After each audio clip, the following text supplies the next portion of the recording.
महाभारत काल की रहस्यमयी महिलाएं जिनके बारे में कोई नहीं जानता। महाभारत में एक से बढ़कर एक वीर और शक्तिशाली योद्धा रहे, लेकिन आपने कभी भी किसी से भी महाभारत की रहस्यमयी महिलाओं के बारे में नहीं सुना होगा। क्या आपको ये पता है कि महाभारत में कई ऐसी महिलाएं थी जिनके पास इतनी अनोखी शक्तियां थी जिनसे वह चाहती तो महाभारत का युद्ध रोक सकती थी। आखिर कौन थी वो स्त्रियां और क्यों थी वो इतनी खास? आखिर कौन से वरदान प्राप्त थे उन्हें? अगर आप भी अनजान हैं उन महिलाओं के नाम और उनकी शक्तियों से तो फिक्र मत कीजिए। आज की वीडियो में हम लेकर आए हैं महाभारत की कुछ ऐसी महिलाओं के रहस्य जिनके बारे में कभी जिक्र ही नहीं किया गया। लेकिन उससे पहले हमारे चैनल को सब्सक्राइब कर लीजिए। भीष्म पितामह की दूसरी पत्नी सत्यवती, जो कि एक मछुआरे की बेटी थी, असल में महाभारत का कारण उन्हें भी माना जाता है, क्योंकि उन्हीं की वजह से भीष्म ने सदा ब्रह्मचारी रहने की प्रतीक्षा ली। बाद में सत्यवती के ही पौत्रों में सत्ता के लिए युद्ध हुआ। अगर भीष्म पितामह सिंहासन संभालते तो शायद महाभारत कभी होती ही नहीं। आपको बता दें कि शांतनु और सत्यवती के पुत्र वेद व्यास हुए, जिन्होंने सबसे पहले महाभारत की संरचना की। सत्यवती को महर्षि पराशर से हमेशा जवान रहने का वरदान भी प्राप्त था। गंगा। अब आप सोच रहे होंगे कि देवी गंगा महाभारत से कैसे जुड़ गई। देवी गंगा भीष्म पितामह के पिता शांतनु की पत्नी थी। शांतनु और गंगा के विवाह के समय गंगा ने उनके सामने शर्त रखी कि शांतनु कभी भी उनके लिए कर्म पर सवाल नहीं पूछेंगे, वरना वो वापस स्वर्ग में चली जाएंगी। जब देवी गंगा और शांतनु के 7 पुत्र पैदा हुए तो जन्म देते ही गंगा उन्हें नदी में बहा दिया करती थी। अब शर्त में बंधे होने की वजह से शांतनु उनसे कुछ पूछ भी नहीं पाते थे।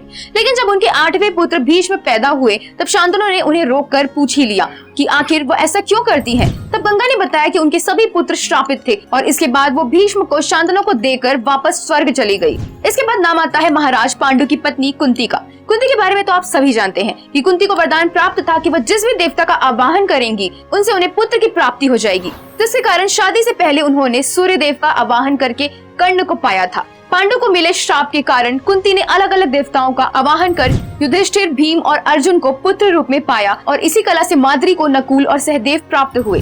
वास्तव में कुंती और गांधारी की अपने अपने पुत्रों को सत्ता दिलाने की लालसा भी महाभारत का कारण बनी। इन रहस्यमय स्त्रियों में अगला नाम है गांधार नरेश की पुत्री गांधारी का, जो कि धृतराष्ट्र की पत्नी थी। दोस्तों, गांधारी भगवान शिव की बहुत बड़ी भक्त थी और उनकी आंखों में चमत्कारी शक्तियां थी। इन्हीं शक्तियों के चलते उन्होंने अपने पुत्र दुर्योधन को युद्ध से पहले वज्र का बना दिया था। वो तो कृष्ण भगवान की चतुराई से दुर्योधन अपनी मां के सामने पूरा नग्न नहीं हुआ, वरना कौरवों को हराने की शक्ति खुद भगवान शिव में भी नहीं थी। इस लिस्ट में अगला नाम है द्रौपदी का। लोग मानते हैं कि द्रौपदी ही सबसे बड़ा कारण थी महाभारत के युद्ध का।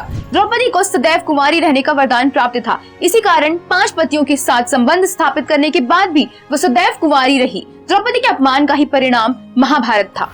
शिखंडी का नाम शायद ही आपने सुना होगा। शिखंडी के बारे में बहुत कम लोग जानते होंगे और महाभारत में उनके नाम का जिक्र भी ना के बराबर है। शिखंडी महाराज द्रुपद की बड़ी पुत्री और द्रौपदी की बड़ी बहन थी और महाभारत के मैदान में भी भीष्म पितामह की मौत का कारण भी शिखंडी ही थी। अब बात करते हैं अर्जुन की दूसरी पत्नी उलूपी की, जो कि बहुत ही मायावी नारी थी, जिसने अर्जुन को कई तरह के वरदान दिए और एक बार उलूपी ने ही अर्जुन को अपनी शक्तियों से दोबारा जिंदा भी किया था।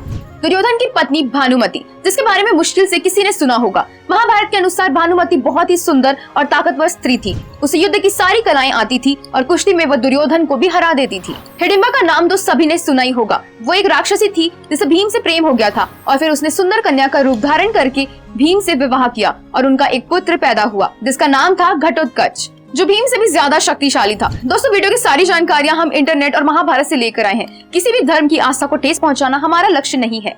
तो दोस्तों, आज हमने आपको बताया महाभारत से जुड़ी हुई कुछ ऐसी स्त्रियां जिसके बारे में शायद ही आपने कभी सुना होगा। तो आज का वीडियो आपको कैसा लगा हमें कमेंट सेक्शन में बताइए। साथ ही हमारे फेसबुक पेज को लाइक और फॉलो जरूर कर दें और हमारा चैनल तो आपने सब्सक्राइब कर ही लिया होगा, तो अब इस वीडियो को अपने दोस्तों रिश्तेदारों के साथ शेयर भी कर दीजिए, ताकि उन्हें भी अपने हिंदू धर्म के महाकाव्य महाभारत से जुड़ी हुई अनोखी जानकारी मिल सके।